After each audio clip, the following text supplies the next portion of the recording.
Kamu ke isekai jadi healer. Tapi bukannya dipuji, kamu malah diculik cewek paling menakutkan di kerajaan. Dan besok paginya kamu akan dilatih sampai hampir mati. Ini kisah Usato, healer yang dipaksa jadi monster. Di sebuah kerajaan, situasi perang semakin genting. Para petinggi kerajaan berkumpul di sebuah kastil besar. Seorang bangsawan bertanya dengan ragu, "Apa kamu yakin dengan keputusan ini?" Namun jawabannya tegas, "Ya, lakukan saja." Karena mereka sudah tidak punya pilihan lain, kerajaan akhirnya memutuskan melakukan satu cara terakhir untuk menyelamatkan negeri. Memanggil seorang pahlawan dari dunia lain. Sementara itu, di dunia modern Jepang, seorang siswa SMA tahun kedua bernama Usato Ken menjalani hidup yang biasa saja. Hari-harinya terasa membosankan dan penuh rutinitas. Dalam hati, ia berpikir, andai dunia ini seperti fantasi, mungkin hidupku akan berubah. Ia bahkan sempat bergumam, "Aku bisa saja memakai sihir supaya pulang tidak kehujanan." Namun itu hanya angan-angan. Di sekolah, Usato melihat dua siswa paling terkenal, Inukami Susune, ketua OSIS yang cantik, pintar, dan dikagumi semua orang. Ryusen Kazuki, wakil ketua OSIS yang ramah dan sempurna. Usato merasa mereka seperti berada di dunia berbeda. Mereka terlalu hebat. Aku nggak mungkin bisa dekat dengan mereka. Saat pulang sekolah, hujan turun deras. Usato berjalan sendirian tanpa payung. Tiba-tiba, Kazuki menghampirinya dan menawarkan, "Kalau kamu tidak keberatan, pakai payungku saja." Usato kaget, tapi menerima. Tak lama kemudian, Inukami juga ikut bersama mereka. Usato panik dalam hati. Gadis tercantik di sekolah memanggil namaku langsung. Aku bisa mati damai sekarang. Mereka berjalan bersama sambil mengobrol tentang masa depan dan rencana setelah lulus. Inukami bertanya, "Kamu sudah memutuskan mau jadi apa setelah lulus?" Usato menjawab bahwa ia belum tahu. Inukami berkata dengan tenang, "Tidak apa-apa. Aku juga kadang merasa belum menemukan tempatku." Untuk pertama kalinya, Usato merasa bisa memahami seseorang yang selama ini terasa jauh. Tiba-tiba, mereka mendengar suara seperti lonceng. Kazuki bertanya, "Kalian dengar itu?" Belum sempat mereka mengerti, sebuah cahaya muncul di bawah kaki mereka. Sebuah lingkaran sihir besar terbentuk. Usato terkejut. Sihir? Ini nyata? Cahaya semakin kuat. Dalam sekejap, ketiganya terseret ke dalam lingkaran itu. Mereka dipanggil oleh kerajaan sebagai pahlawan yang akan menyelamatkan dunia. Usato yang awalnya hanya siswa biasa kini terjebak dalam petualangan besar. Namun, takdirnya tidak seperti pahlawan pada umumnya, karena ia akan menemukan bahwa dirinya memiliki kemampuan yang tidak biasa, sihir penyembuhan, tapi digunakan dengan cara yang salah. Dengan cahaya lingkaran sihir akhirnya menghilang. Usato, Kazuki, dan Inukami membuka mata perlahan. Mereka terkejut karena sudah tidak berada di jalan sekolah lagi. Kazuki panik. Apa kita benar-benar dipanggil ke dunia lain?" Inukami ikut terpana. "Dunia lain? Maksudmu tempat di mana sihir dan pahlawan itu nyata?" Usato hanya bisa diam, bingung dan ketakutan. Namun di dalam hatinya ia berpikir, "Sepertinya aku bisa akur dengan Inukami senpai." Ketiganya ternyata terjatuh di sebuah ruangan besar. Kazuki segera memeriksa Usato. "Usato, kamu tidak apa-apa?" Inukami juga bertanya dengan serius, "Ada yang terluka?" Usato menggeleng. Mereka semua masih selamat. Tapi tempat itu benar-benar asing. Tiba-tiba terdengar suara berat dan penuh wibawa. Kalian akhirnya terbangun. Ketiganya terkejut dan langsung waspada. Di depan mereka duduk seorang pria tua berjubah mewah di atas singgasana. Ia memperkenalkan dirinya. "Aku adalah Lloyd Blulugis Lingle, Raja Kerajaan Lingle." Ruangan itu penuh penjaga dan bangsawan. Situasinya terasa serius. Raja langsung berbicara tanpa basa-basi. "Aku akan bicara terus terang. Kalian telah kami panggil ke kerajaan ini sebagai pahlawan." Kazuki terdiam. "Pahlawan?" Inukami tampak bersemangat. Jadi ini nyata. Ini seperti cerita fantasi. Usato hanya semakin gugup. Raja menunduk sedikit, suaranya berat. Aku tidak tahu apa yang akan terjadi selanjutnya. Karena itu, kami menggunakan cara terakhir. Ternyata pemanggilan pahlawan adalah teknik terlarang. Lingkaran sihir hanya akan menarik orang yang memiliki atribut atau potensi menjadi pahlawan. Raja berkata, lingkaran itu memilih orang yang memiliki bakat khusus. Kazuki dan Inukami jelas termasuk. Namun, Usato mulai bertanya-tanya. Usato akhirnya bicara pelan. Aku hanya terseret bersama mereka. Ruangan langsung sunyi. Semua orang terkejut. Raja menatap tajam. Apa katamu? Kazuki marah. Kalau begitu, Usato bukan pahlawan. Raja menghela napas. Aku ingin mengembalikanmu, tapi pemanggilan ini adalah perjalanan satu arah. Usato membeku. Aku tidak bisa pulang. Kazuki tidak terima. Ini keterlaluan. Bagaimana kalau kami tidak bisa kembali? Keluarga kami menunggu di rumah. Namun Raja menjawab dengan penuh penyesalan. Aku tahu ini tidak bisa dimaafkan. Tapi ia juga berkata, kami juga putus asa. Ini demi melindungi negeri ini.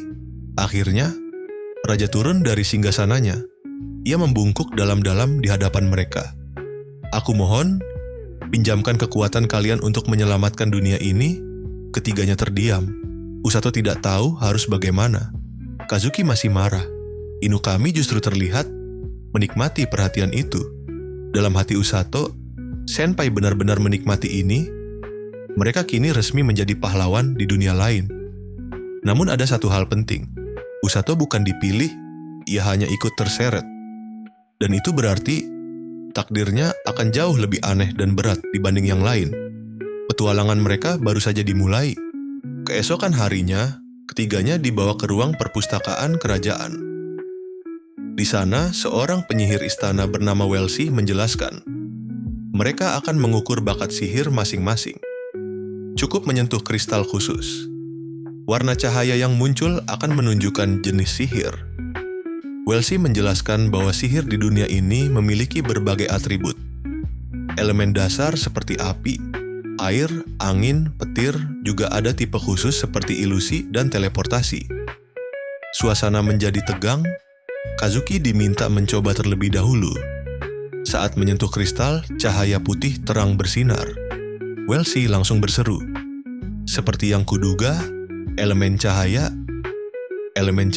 adalah atribut tingkat tinggi. Sangat kuat dalam pertempuran melawan iblis.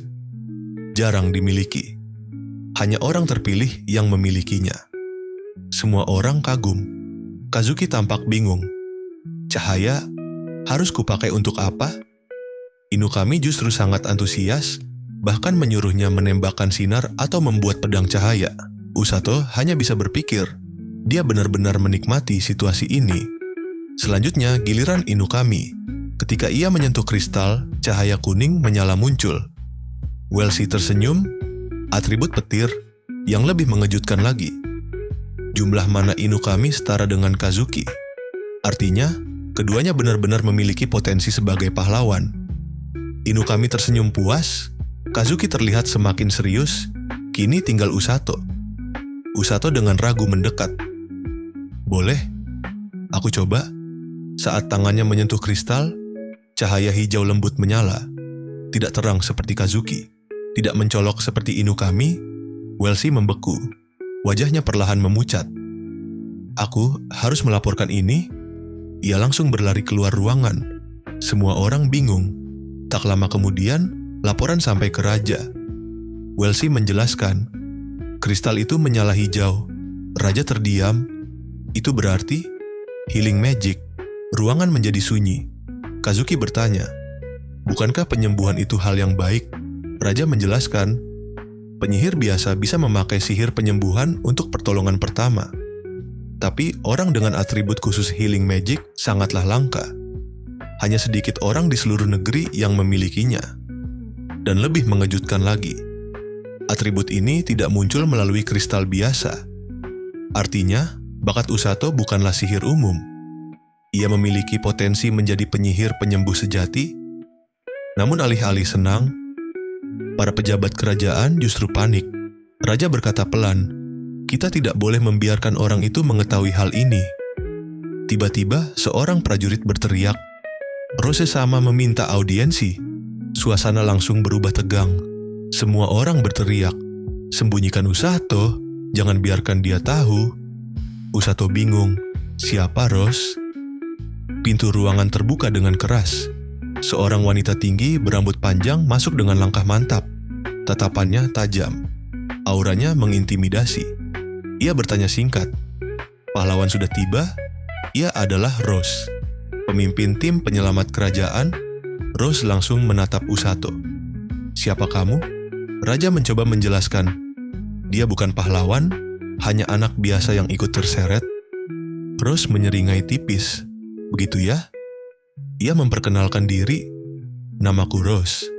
Aku pemimpin pasukan penyelamat kerajaan." Tatapannya tajam ke arah Usato.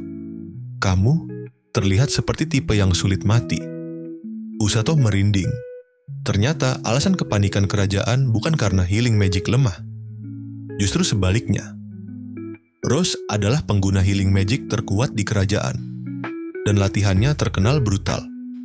Orang yang memiliki bakat healing biasanya dipaksa latihan ekstrem, didorong sampai batas kematian, disembuhkan lalu dilatih lagi. Karena penyembuh sejati bukan hanya berdiri di belakang. Mereka harus bertahan hidup di garis depan.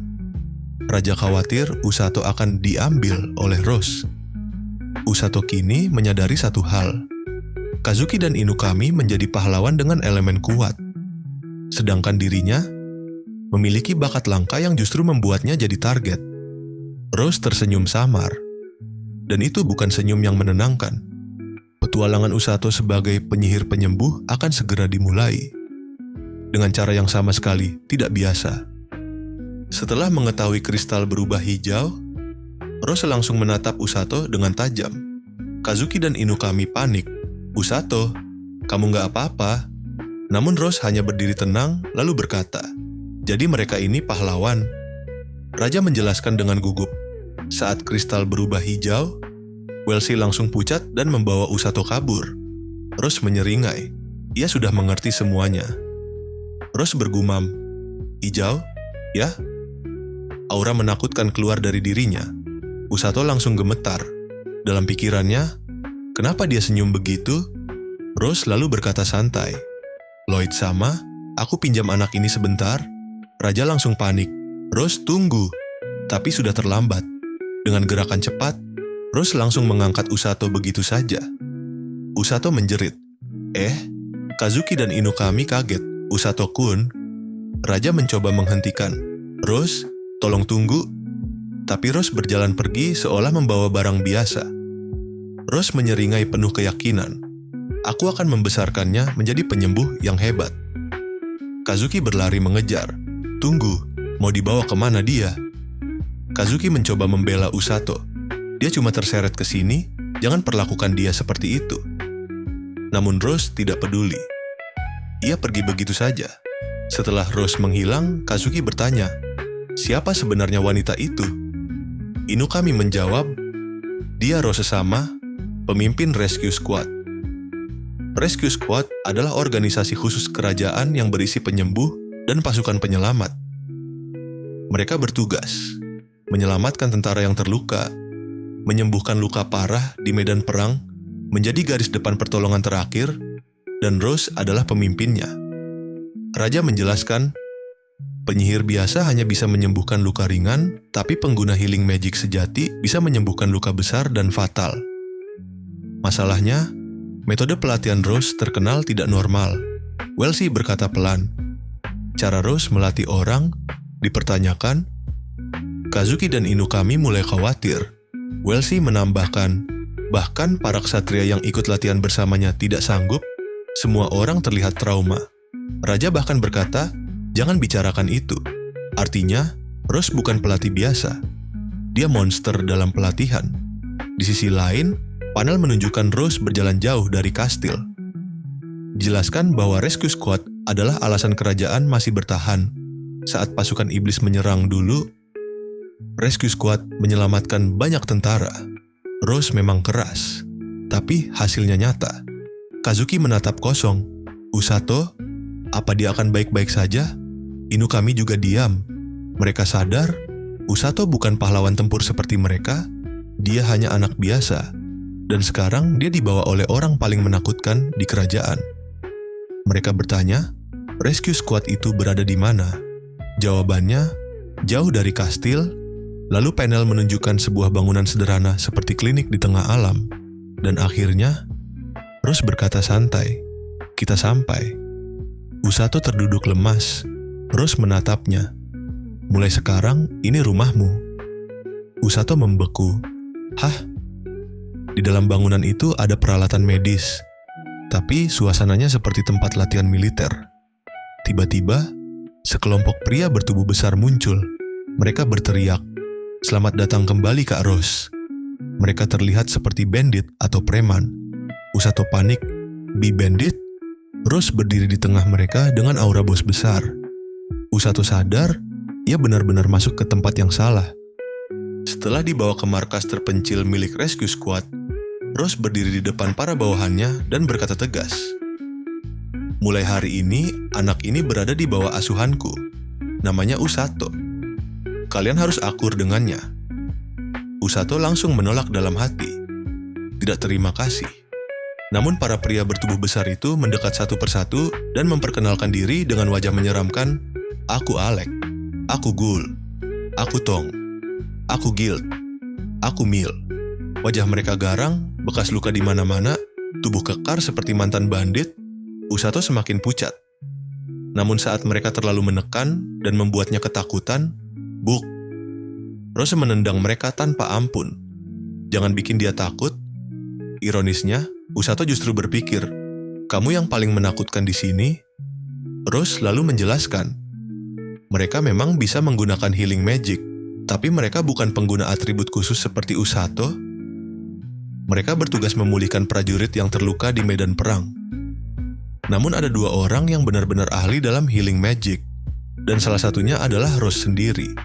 Ia menatap Usato dan berkata, "Aku akan mengajarkanmu metode yang kupakai." Kata metode itu membuat Usato merinding. Rose mengumumkan, latihan dimulai besok. Tong akan memberikan kamar untuk Usato. Usato dibawa ke sebuah kamar sederhana.